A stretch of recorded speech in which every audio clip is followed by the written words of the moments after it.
Candace, I've come to ask you for a favor. I can't work with this arm, and I'm currently on leave from my part-time job. Without working, I don't get paid, and life is tough. Could you possibly lend me some money for living expenses? My husband and mother-in-law made false claims and demanded money from me. I believed them and wanted to help, so I provided the money as they requested. However, my husband was having an affair, and my mother-in-law was indulging in gambling, using the money I had struggled to gather for their entertainment. I felt pathetic beyond words when faced with this betrayal. When I confronted them with the facts, they reacted with outrage. Unable to bear it any longer, when I decided to divorce, they insulted me. If you get divorced, you'll never be able to marry again. You're just a junior high school graduate. Now we'll be free from the unpleasant daughter-in-law. I don't mind if you divorce. Faced with my husband and mother-in-law's ruthless comments, I felt that divorce alone was not a solution. I couldn't forgive this betrayal. I planned to make them pay for the suffering they caused me. My name is Candace. I am 25 years old, and it has been 3 years since I got married. My husband, Peter, works at an apparel shop. We met when he visited the family restaurant where I was working as a part-time waitress. Have you been working here long? Yes, for about 5 years now. You've been here a long time? I always see you, so I feel familiar. Would you like to go somewhere with me next time? Surprised by his unexpected invitation, I accepted it. Having had no deep interactions with the opposite sex and living a lonely life, my heart wanted to experience youthful days. I grew up with my mother, as my father had already left us following an affair that led to my parents' divorce. My mother was a single mom and couldn't afford luxuries, but she did everything she could for me. When it was time for me to advance to high school, my mother fell ill and couldn't work, so I gave up studying and decided to support our household with my part-time job. A few years later, I met my husband, an older man. He seemed mature and was attractive to me. He took me to various places, and each time I was touched. Where shall we go next time? The seaside is nice, and a spa trip would be fun? Right. Since I hadn't experienced much, such plans were very fresh and exciting. My husband always invited me to new worlds, like a prince out of a storybook. Enchanted by the illusion of an ideal life, I decided to marry him just 6 months after we started dating. My mother warned me that it was too early to marry, but perhaps out of guilt for not being able to let me fully enjoy my youth, she didn't oppose it too strongly. My mother had fully recovered and resumed her previous job. My husband was also the only son from a single-parent family, which may have played a role in our decision to marry. When I first met my mother-in-law, she was very pleasant and kind, but I somehow felt uneasy and developed an aversion to her. I discussed this issue with my husband. Don't worry about it. I was also nervous when I first met your mother. You'll get used to it over time. If there's a problem, I'll support you, so don't worry. His comforting words calmed my heart. However, at that point, I still did not understand his true character. After we got married, we bought a condo. Rather than paying rent every month, it's smarter to buy a condo and pay for the mortgage. It will ultimately become an asset. That's true. Since you, Candace, have more work experience than me, it'll be easier for the mortgage to get approved in your name. Then let's do that. I was genuinely happy to be able to live with my husband and followed his suggestion without any doubt. When we started our life together, I was asked to take on night shifts at work. I'm the type who can't say no, so I reluctantly agreed. As a result, despite being newlyweds, Our time together was almost non-existent. One holiday, our days off coincided, and we were relaxing at home. "Hey, I'm sorry to ask this, but could you lend me some money?" "What happened? Why do you suddenly need money?" My husband started explaining with a serious look. "The sales at the store have dropped, and my salary has been cut. I couldn't tell you right away. That must have been tough. I'll pay you back once my salary is back to normal." "Understood. But we're a couple, so there's no need to strain yourself." "Sorry, do you still have savings?" "Yes, just a little. But don't worry, I'm making more with the night shifts. I'll cover for you, Peter. That really helps." However, I continued to support my husband financially, and I eventually lost track of how much I had lent him.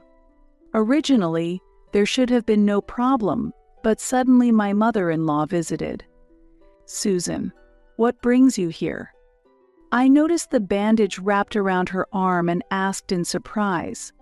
"Candace, I fell down the stairs and broke my right arm." "Oh, are you okay? Have you talked to Peter about this?" "No, I don't want to worry him unnecessarily, so I haven't told him yet." "I see. It must be hard to stand and talk here. Please come inside." We sat down in the living room and began our conversation. "Candace, I've come to ask you for a favor. I can't work with this arm, and I'm currently on leave from my part-time job. Without working, I don't get paid, and life is tough. Could you possibly lend me some money for living expenses?" "Me? Yes, there are circumstances I can't discuss with Peter. You're the only one I can ask, Candace. If there are circumstances she can't discuss with Peter, then it can't be helped." I decided to give her $2,000 for living expenses in the hope that lending money to her would improve our relationship a bit. I had been giving the extra money from my night shifts to my husband, so I had no choice but to take out money from my savings to give to my mother-in-law. This was honestly quite difficult. Even when I was tired, I tried to minimize expenses by cooking for myself and preparing lunch for my husband regularly, and sometimes I just ate instant food or skipped meals altogether. During such a frugal period, while cleaning the house, I found an unfamiliar strand of blonde hair. It clearly wasn't mine or my husband's. I was greatly disturbed. This could only be a sign of my husband having an affair, and it seemed he had brought someone into our home while I was at work. I was distraught and desperately searched for more evidence of his cheating. Then, I found a pay slip. Checking how much his salary had been cut, I discovered that there had been no reduction at all. In fact, it was higher than the amount he had previously mentioned to me. I was shocked twofold by my partner's infidelity and the deceit about his salary. Not knowing whom to turn to for advice, I headed to my mother-in-law's house. Thinking about the money I had lent her, I was convinced that my mother-in-law would be on my side. As I approached her house, I couldn't believe my eyes. My mother-in-law emerged from a casino. "Susan, what are you doing here?" She looked a bit startled, but asked calmly, "Huh? Candace, why are you here? I came to talk to you." "But you were playing slots. Being alone at home gets depressing. So I was just taking a little break." "But you're supposed to be out of money." Right. "I only used a little." "That money is the money I lent you, isn't it?" "No, it was just a little left over from my last paycheck. I'm using the money you lent me gratefully for this month's living expenses." I couldn't believe her, but the issues with my husband were more severe, so I avoided further probing. "Candace, I ended up having to take leave from work for the rest of the month, so I will have no salary next month. Could you possibly lend me some money for next month's living expenses?" Her lies were evident. She no longer had a brace on her right arm. Yet, I made a deliberate decision to lend her money to maintain a favorable position with her. Of course. But can we talk for a bit? Thank you, Candace. You really are understanding. It's such a relief. She was pleased, and we immediately proceeded to her house. Once inside, I told her everything about my husband. Men always cheat. I experienced a lot when I was young. Why don't you try fighting back, Candace? Her inappropriate suggestion shocked me. As for the money, I'm not too sure. I haven't spoken to Peter recently. But maybe watch a bit longer? He'll surely pay everything back at once. Her irresponsible comment left me speechless. So, can I borrow the money for next month's living expenses today? I have some payments coming up. What? Today? Could you come back in a week at night? That's fine. A week later was my day off, and I planned to confront my husband in front of my mother-in-law then. A week later, the day arrived. I eagerly awaited my husband and mother-in-law at our home, and she arrived first. Candace, I'm here. Susan, please come in. It's okay right here. I'll leave as soon as I get the money. I shouldn't overstay my welcome in a newlywed's home. She stated this hesitantly, but her true interest was clearly just the money. It seems her desire to see her son had also faded. Susan, you no longer need that arm brace, do you? Then there should be no problem meeting Peter. He'll be back soon, so please wait in the living room. I'll give you the money secretly so that Peter doesn't know, so don't worry. Yes, I might as well see Peter after a long time. I invited her over to use her to confront my husband. If she leaves now, the plan falls through. If she's using me, I need to use her to protect myself. She quietly sat in the living room drinking coffee, seeming uncomfortable with the idea of staying long. Then my husband returned home. On my days off, he always returned home at a specific time, as if to implicitly claim he's not cheating. I'm home. Welcome back. Your mother is here too. Peter, it's been a long time. Mom, what are you doing here so late? Just came to see how you and Candace are doing. Really? That's unusual. First, sit down. I'll prepare some coffee. I made coffee, and the three of us sat down in the living room. Despite it being a rare reunion, my husband and mother-in-law barely spoke. Even if there was nothing to talk about, such silence was unusual. It seems their interest in each other had faded. However, this silence provided me an environment conducive to bringing up the main topic. Actually, there's something I need to confirm with you. Since your mother is here, I'd like her to hear it too. What do you want to ask? At that moment, I took out the strand of blonde hair and showed it to them. What is this? Peter suddenly changed his color. I don't know, maybe it's someone else's hair. He was clearly irritated. I found this when I was cleaning your room. Well, I deal with many people at work, so it must have stuck to my clothes. I resolved to ask him directly. Are you cheating on me? What? Of course not. Are you doubting me just because of that? It's not just the hair. There are other pieces of evidence too. I intentionally tested him. In fact, there was no other evidence. However, I intuitively felt that he was being unfaithful, though baselessly. What other evidence do you have? Be specific. I found it inconvenient to be pursued, so I quickly changed the subject. Also, your salary hasn't been cut, has it? I found the pay slip while cleaning. Why are you looking at that without permission? First, I want the money I've lent you so far back. Why all of a sudden? You know I can't pay it back. Didn't you say yourself not to strain ourselves because we're family? I didn't lend you money so you could use it for cheating. I'm not using it for cheating. So, you admit to cheating. That's a dirty trick. Your method. Ultimately, Peter had been unfaithful. Any remaining affection I had for him had disappeared. Ignoring Peter's reaction, I focused on his mother. Susan, if I can't collect the money from Peter, I can't lend you any. Candace, that's not fair. I came all this way for the money. That's cruel.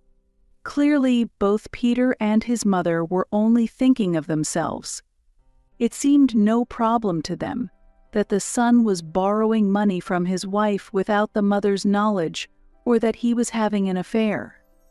Perhaps these two saw marriage as an opportunity to use me. I was preparing to make a decision as the situation worsened. I can no longer live with you. I am filing for divorce. Peter and his mother could not hide their surprise at these words. If you divorce, you'll never be able to marry again. So, you've always looked down on me like that?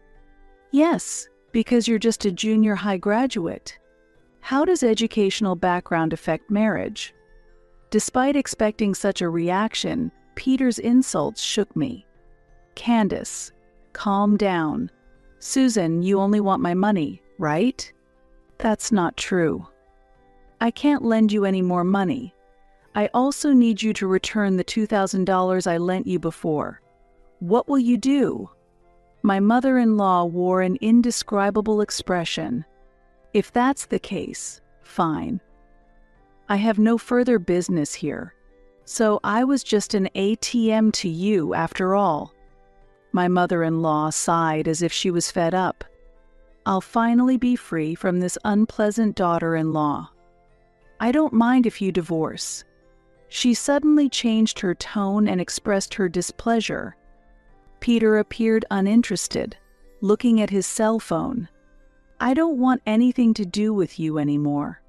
With those words, I left the pre-prepared divorce papers in front of Peter. You had this prepared. I've already filled out my part. It just needs your signature. I'll come to pick it up tomorrow.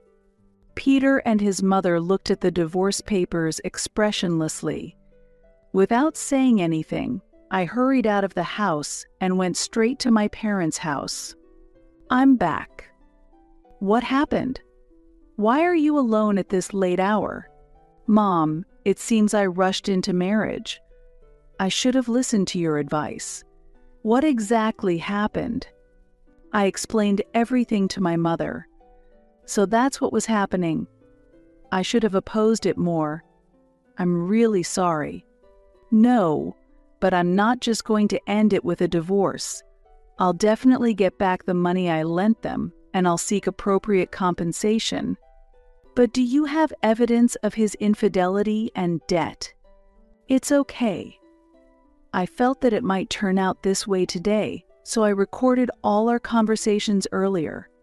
I proudly showed the recorder to my mother. Thinking of that, you're quite something. Yes, sadly, my prediction came true. I'll consult a lawyer tomorrow. Indeed, you can't let what happened just pass. If there's anything I can help with, don't hesitate to ask. Thank you, Mom. Is it okay if I stay here for a while? Of course. This is your home. I really appreciate it. That night I couldn't sleep, filled with humiliation and disappointment. The next day I went to my house to retrieve the signed divorce papers and check that Peter had signed them. Immediately after, I went to the condo management company to proceed with the sale. Fortunately, since the title was in my name, the process went smoothly. I had no intention of living in that house any longer and felt no need to inform Peter. The property was mine, bought and paid for by me. There was no reason to let my estranged husband live there anymore. Concurrently, I hired movers to remove the household items, all of which I had purchased and therefore owned. A few days after the move, my husband called, shocked to find the house empty. "What's going on?" "The TV and fridge, everything's gone. Since I paid for everything myself, why should I leave them there for you? Never set foot in this house again. Your belongings are no longer here." His response was as predictable as it was agitated. However, the matter was far from over. A few days later, it seemed the condo manager had visited my husband. Then he called again. "What are you doing? Why did you sell the condo? You took the TV too, didn't you?" "That house is mine. The condo was in my name, and I made all the payments. It's only natural for me to sell it since I no longer plan to live there." "Don't be stupid. Where am I supposed to live now?" "That's not my problem. Why don't you go live with your affair partner?" "This isn't a joke. I won't forgive you." His words sounded lawless. How could he think to continue living in a condo he never paid for? It was incomprehensible. And then, the ultimate retaliation. I demanded compensation from my husband and asked my mother-in-law to repay the money I had lent her with interest. The day the invoice arrived, an angry call came from my husband. "Hey, what is this? Why such a high claim? I am asking for compensation because of your infidelity. Please pay it soon." "There's no reason I should pay. That amount is insane. You don't even have any proof, do you?" "If you need proof, I have it. I've recorded all our recent conversations with your mom, and your admission of infidelity in those recordings will serve as evidence." "No way, you recorded it." "Yes, I couldn't trust you anymore. If necessary, I can access the condo building's elevator surveillance footage to identify the visitors, likely while I was working night shifts. Furthermore, I've been recording all our calls. Recently you said, 'This won't end here,' which could be considered a threat. I plan to claim additional compensation." "All right, it was a mistake. I won't contact you again." After that, he hung up and there was no more contact from him. Although my mother-in-law did reach out, expecting my husband would say something, I didn't respond. This decision backfired as she called repeatedly.